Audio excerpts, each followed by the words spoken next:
The biggest mistake teachers make when trying to start a side hustle? Trying to do everything for everyone.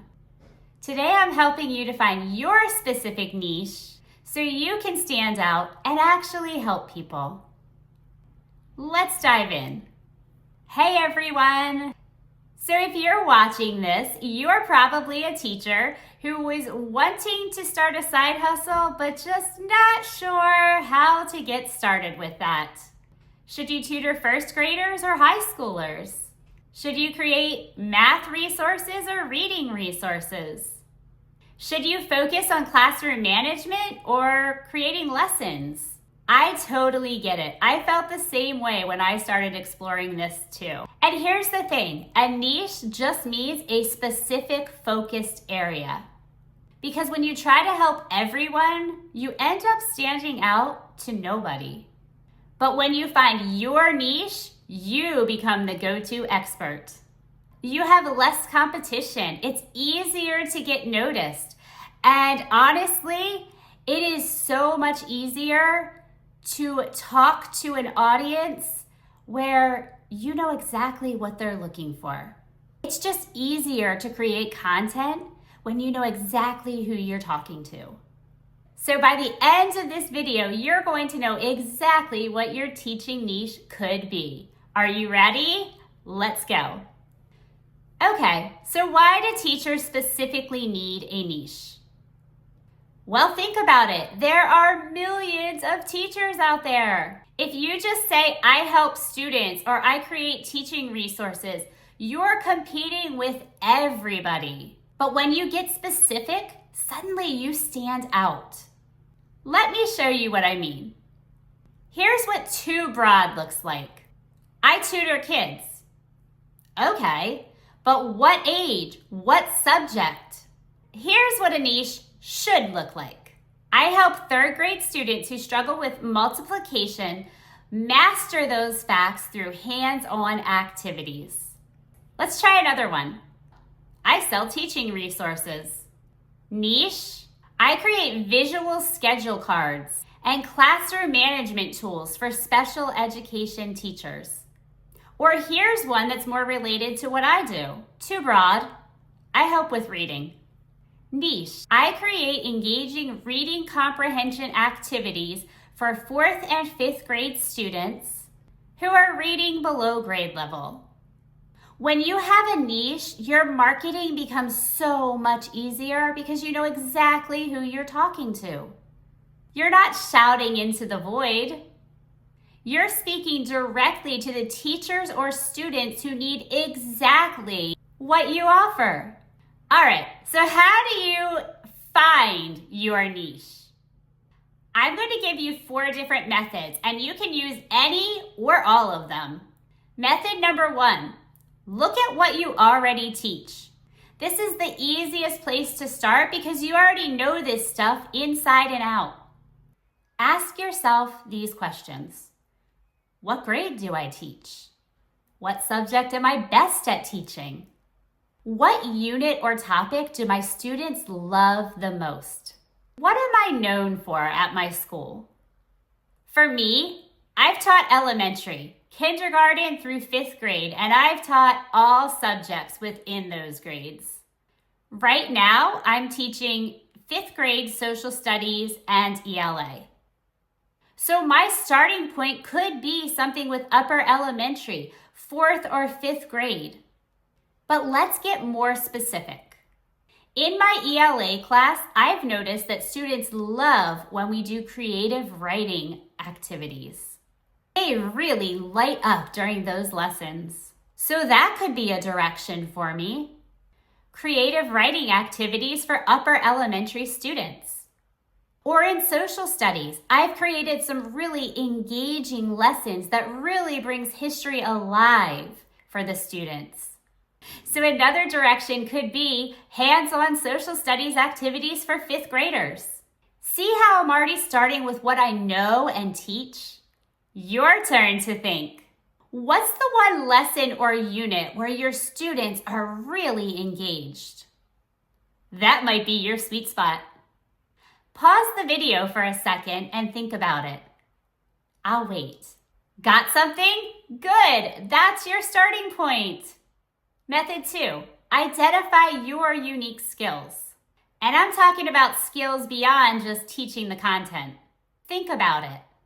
Are you great with classroom management? Do you work with special needs students? Are you bilingual? Do you specialize in gifted students? Are you tech savvy with classroom apps? Do you work with struggling learners? Are you amazing at parent communication? For me, I know I'm good at 2 things: classroom management and creating a warm, inviting environment where students feel comfortable sharing their ideas. Kids in my class feel safe to take risks and express their ideas. So I could turn that into a niche. For example, I help new elementary school teachers create warm, student-centered classrooms where every child feels heard. Or I teach classroom management strategies that build community instead of just controlling behaviors. I also have a master's in curriculum and instruction, so I could lean into that. I help teachers design creative, engaging lessons for upper elementary school students. See how my unique skills and backgrounds are pointing me to my specific niche. Now think about your unique skills. What do other teachers at your school come to you for? Are you the teacher everybody asks when they need a creative bulletin board idea? Are you the one that's amazing with difficult students? Are you the tech person that everyone comes to for help? Whatever that thing is, that's gold. That's your niche hiding in plain sight. Some niche examples based on unique skills. Classroom management for new middle school teachers. ESL strategies for kindergarten teachers. Behavior support plans for students with ADHD. Using Google Classroom effectively in elementary schools. What's your unique skill? Think about it. Method number 3, finding the gaps. This is one of my favorites because it's so practical. Basically, you're looking for what's missing in the teacher world. Ask yourself, what did I struggle with when I was trying to create this lesson? What do my teacher friends always ask me for help with? What's missing in my own school or district? Where do I create my own materials because nothing exists? Let me give you a personal example. When I was planning my 5th grade unit on the American Revolution, I could not find engaging activities that weren't just worksheets. Everything was just too babyish or too dry and boring. So I created my own hands-on experiences, like role play and interactive timeline activities. Guess what? Other 5th grade teachers at my school started asking me for copies of these, asking if they could use these ideas. That's certainly a gap I could fill. I spent forever trying to find good read-aloud comprehension questions for my students. I wanted them to think deeply, not just recall facts. I ended up creating my own question cards. There was another gap. Think about the last time you said to yourself, why doesn't this exist? Or, I wish someone would create a resource for this. That is your niche calling to you. When you fill a gap that you have personally experienced, you know there are other teachers out there trying to find the exact same thing. All right, we're up to method number 4. Check what's actually needed in the market. This is where you get to do a little research. And don't worry, it's super simple and will only take you about 20 minutes. Here's what you do. First, go to Teachers Pay Teachers. Search for your subject and grade level. For example, I might search for 5th grade ELA or 5th grade social studies. I want to look at what categories have tons of products. Those are saturated. You might want to avoid them or find a unique angle to use them. What categories might have fewer products? Those might be opportunities. What products have the most reviews? That tells you what teachers are actually buying and using. Second, join some teacher Facebook groups. Just search Teacher Elementary Group or 5th grade teacher, or whatever your area is. Then just scroll and watch. What are teachers asking for? What are they struggling with? I see posts all the time like this. Does anybody have any good resources for teaching text structure? Help, I need engaging resources for reluctant readers. Looking for low prep social studies ideas. Those are all niche opportunities right there. Third, if you're thinking about tutoring, check out platforms like Wyzant or OutSchool and see what subjects have lots of tutors versus the ones that don't have many tutors. And see what subjects have lots of tutors versus what subjects seem to have less. That can tell you where demand might be higher. You don't need to spend days doing this. Just 20 to 30 minutes of poking around will give you a really good sense of what's needed and where the opportunities are. And here's a pro tip. Sometimes the best niches are the ones that are a little bit saturated, but you have a unique angle. For example, there might be 1 million reading comprehension activities out there, but not that many that focus on hands-on kinesthetic activities. See what I mean? You're taking something popular and adding a unique spin. Okay, let's put this all together now with something I call the niche formula. Here it is.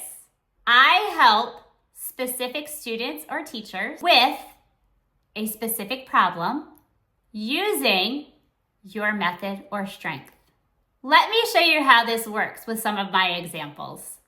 I help 4th and 5th grade teachers make social studies using hands-on creative activities. Example 2, I help 5th grade students increase comprehension through interactive read-alouds and discussion strategies. Example 3, I help new teachers create warm, structured environments where students feel safe to share. Example 4, I create behavior management resources for teachers working with students who have ADHD. Now let me create some based on my background. I help upper elementary school teachers create engaging, creative ELA lessons that students actually get excited about. I help 4th and 5th grade teachers build classroom communities where every student feels valued and heard. I create hands-on social studies activities for 5th graders that make history actually come alive. See how specific those are? You know exactly who I'm talking to and what I offer. Now it's your turn. Based on everything we've talked about, your grade level, your subject, your unique skills, and the gaps you've noticed, try filling in this formula. I help blank using blank with blank. Go ahead, pause the video and write yours down. I'll wait. Got it? Awesome! That's your niche statement. Before we wrap up, let me tell you about some of the common mistakes that I see teachers make when choosing their niche. Mistake number 1, being too broad. Remember, I help kids with reading is not a niche. I help 2nd graders decode CBC words through multi-sensory activities. Now that's a niche. Mistake number 2, creating a niche that you're not passionate about. Don't pick something just because you think it'll make money. If you hate teaching phonics, don't pick that as your niche. You'll burn out so fast. Pick something that you actually enjoy. Mistake number 3, picking something with 0 demand. Yes, you need to be specific, but you also need people who are looking for what you're offering. That's why the research step is important. Mistake number 4, being afraid to narrow down. I hear this all the time. But if I narrow down my niche, won't I have fewer customers? Actually, no. When you're specific, the right people will find you. And you can always expand later when you've established yourself. Think of it this way. Would you rather be one of 10,000 people offering general tutoring, or one of 10 who offer exactly what somebody is looking for? You're going to stand out way more in that smaller pool. All right, let's bring this home with some action steps. Here's what I want you to do by the end of the week. Step 1, write down your top 3 teaching strengths. What are you genuinely good at? What do people compliment you on? Step 2, identify one problem you solve really well. Maybe you're amazing at getting reluctant writers to write. Maybe you can calm down even the most chaotic classroom. Maybe you make standardized test prep actually fun. What's your thing? Create your niche statement using the formula we've talked about. I help blank with blank using blank. Step 4, test it. Ask yourself, if I were searching for help with this problem, would I have searched for what I am offering? Does this actually solve a real need? And here's a bonus step. Share your niche statement with a teacher friend and ask for an honest opinion. Does it make sense? Is it clear who you help and how? Don't overthink this. Your first niche attempt doesn't need to be perfect. You can always adjust as you go. The important thing is to start with something specific instead of trying to be everything to everyone. Okay, I want to hear from you.